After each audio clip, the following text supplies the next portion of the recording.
이 당독소가 몸에서 많아지게 되면 세포막을 산화시키기도 하고 DNA를 변화시키기도 합니다. 초과적으로 음료수를 먹거나 어떤 가공식품을 먹을 때 상당히 초과된 당분을 먹게 됩니다.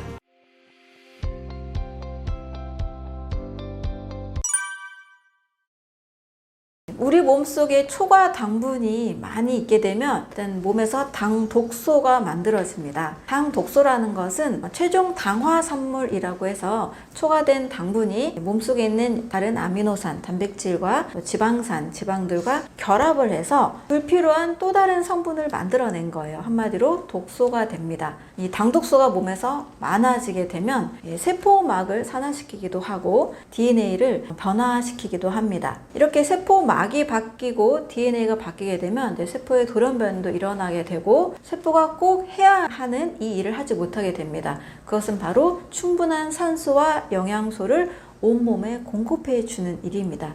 세포막이 딱딱해지고 산화가 되면 이 세포 속에 산소 영양소가 잘 들어가지 않기 때문입니다. 자, 이랬을 때 이제 세포 기능 장애가 일어나면서 여러 조직과 장기들의 문제가 생길 수 있는 거죠. 또 이 당 독소는 말 그대로 독소이기 때문에 몸에서는 면역 작용이 일어나서 일단 없애려고 합니다. 이 없애려고 하는 과정이 바로 염증입니다. 염증하면은 일시적으로는 일어나서 우리 몸에 있는 독소를 제거해야 됩니다. 문제는 늘 초과당분 상태가 된다면 이 염증은 만성 염증으로 이어지게 되고 온몸의 여러 조직이나 점막이나 여러 부위에서 다양한 혹들을 많이 만들어낼 수가 있습니다. 초과당분이 되면 이렇게 당독소가 많이 쌓이고 염증을 같이 유발할 수 있다는 것을 잘 기억해 주시면 좋습니다. 그리고 두 번째로는 이 당분이 너무 많다 보니까 이 당분을 빠르게 운반을 해야 되잖아요.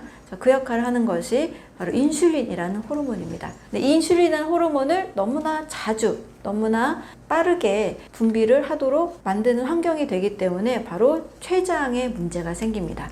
췌장이 아주 지쳐서 굉장히 비대해지는 현상으로 이어지게 되는 거죠. 췌장 비대, 췌장 과부하 일어나면 인슐린 저항성 당뇨 전 단계, 당뇨로 다 이어지게 됩니다. 당분을 많이 섭취하는 것은 아주 절대적으로 조심을 해야 되는 우리 건강관리의 가장 중요한 요소를 할 수가 있습니다. 곡식을 많이 먹게 되면 이걸 소화시키기 위해서 췌장에 있는 인슐린을 굉장히 많이 분비를 해야 됩니다. 사람의 경우 말이나 소나 또 다른 영장류, 침팬지 같은 이런 동물들에 비해서 췌장 비대가 굉장히 심한 것으로 알려져 있습니다. 그 이유는 곡식이나 또는 여러 음식을 너무나 많이 먹어서 췌장이 지치고 췌장이 비대, 커졌다는 뜻입니다. 이렇게 췌장이 지치게 되면 우리 몸에서는 빠르게 노화가 일어나게 됩니다. 췌장은 소화효소도 만들고 또 혈당을 조절하는 호르몬도 같이 만드는 굉장히 중요한 역할을 하는 장기입니다.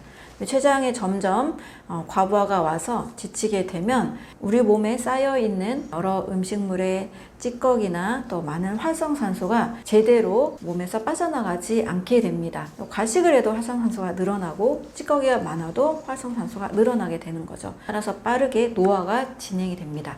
췌장이 지치게 되면 이제 인슐린의 문제가 오게 되는 거죠. 당뇨 전 단계, 당뇨병으로 이어질 수가 있게 됩니다. 인슐린은 당을 운반하는 호르몬인데요. 너무나 자주 췌장에게 일을 주다 보니까 이 인슐린이 점점 그 기능을 잃게 되고 또 점점 잘 만들어지지 않게 되는 현상까지 나타나게 됩니다. 췌장의 베타세포에서 이 인슐린을 만들어내는데요. 이 베타세포가 아주 손상이 돼버리면 아예 이제 인슐린이 나오지 않게 되는 거죠. 따라서 췌장이 지치게 되면 인슐린 저항성 그리고 당뇨 전 단계, 당뇨병까지 이어지게 되고 이후에는 또 무시무시한 당뇨 합병증으로 연결이 됩니다. 평소 우리가 뇌나 심장이나 이런 장기는 굉장히 많이 챙기는데 췌장 건강도 꼭 잘 챙겨주시기를 바라겠습니다.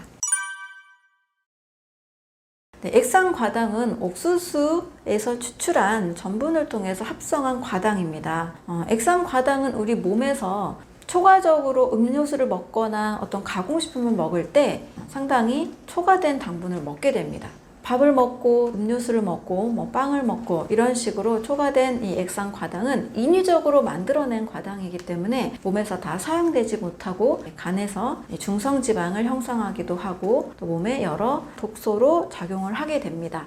액상 과당을 많이 먹어서 좋을 일은 하나도 없게 되는 거죠. 독소를 먹는 거나 똑같다라고 생각하시면 됩니다. 근데 액상 과당의 이 과당 때문에 과일의 당도 같이 오해를 받기가 굉장히 쉬운 것 같습니다. 여러분, 과일은 자연에서 만들어낸 산물이잖아요. 또 이 과일을 주식으로 먹고 잘 생명을 유지하는 동물인 유인원, 영장류, 원숭이, 고릴라, 침팬지 같은 동물들도 있습니다. 과일의 당은 인위적으로 합성한 당이 아니기 때문에 자연에서 만들어낸 산물 전체적으로 보는 것이 맞습니다. 특히 과일 속에 있는 당은 과일이 차지하고 있는 전체 약 5에서 15%밖에 되지 않아요. 90% 정도는 대부분 수분과 또 여러 효소와 비타민, 미네랄 같은 몸에 꼭 필요한 영양소들입니다. 또 이 과일의 당을 분석해보면 과당과 포도당, 자당으로 이루어져 있는데요. 여기서 인슐린을 필요로 하는 이 포도당은 굉장히 작은 부분입니다. 그래서 과일을 먹고 일시적으로 당분을 먹었기 때문에 혈당이 상승하지만 이것으로 인해서 당뇨병을 일으킨다는 것은 전혀 인과관계로 볼 수가 없습니다. 그래서 과일의 당은 천연당, 인슐린 저항성을 일으키지 않고 쌀밥보다 낮은 과일들이 훨씬 더 많이 있습니다. 그래서 과일의 당으로는 전혀 문제를 일으키지 않기 때문에 과일의 당은 액상 과당과 확연하게 다르다라고 볼 수가 있습니다. 대신 식후에 먹는 과일 섭취법은 전혀 추천하지 않습니다. 저는 식후 과일은 독이다 이렇게까지 말씀을 드리는데요. 식사 중에 밥을 많이 드시고 또 식후에 과일의 당과 또 식이섬유를 또 섭취하시면 발효라는 것이 일어나서 건강에 전혀 도움이 되지가 않습니다. 그래서 과일의 당은 안전하게 식전에 또는 공복에 섭취할 때 그 좋은 성분들을 우리 몸이 다 흡수할 수가 있습니다. 여러분, 식후 후에 식곤증이 막 몰려오고 굉장히 피로감을 느낀 경험을 해보신 적이 있으실 거예요. 식곤증이 오고 또 피로감이 몰려온다. 이것은 지금 소화를 하기 위해서 우리 뇌에 있는 산소가 소화기관에 굉장히 집중된 형태이기 때문입니다.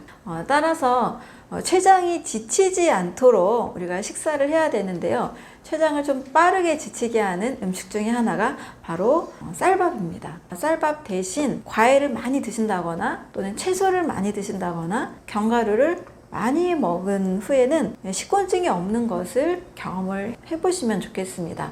피로라는 것은 몸에서 일단 소화에도 몸이 힘들다는 뜻이고요. 또 독소가 많이 쌓여있는 시기로도 볼 수가 있습니다.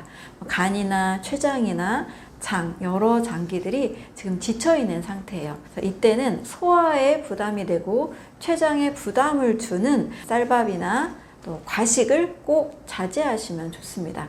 우리 몸은 또 금세 회복 능력이 있기 때문에 한 3일 정도만 과일 식사를 한다거나 견과류와 샐러드 같은 이런 가벼운 식사를 한다면 이 식곤증도 해결이 되는 것을 느낄 수가 있습니다. 피로가 많이 있는 분들은요, 일단 독소와 염증이 많이 일어날 수 있는 몸이기 때문에 쌀밥을 좀 줄여주시는 것을 추천을 드리겠습니다.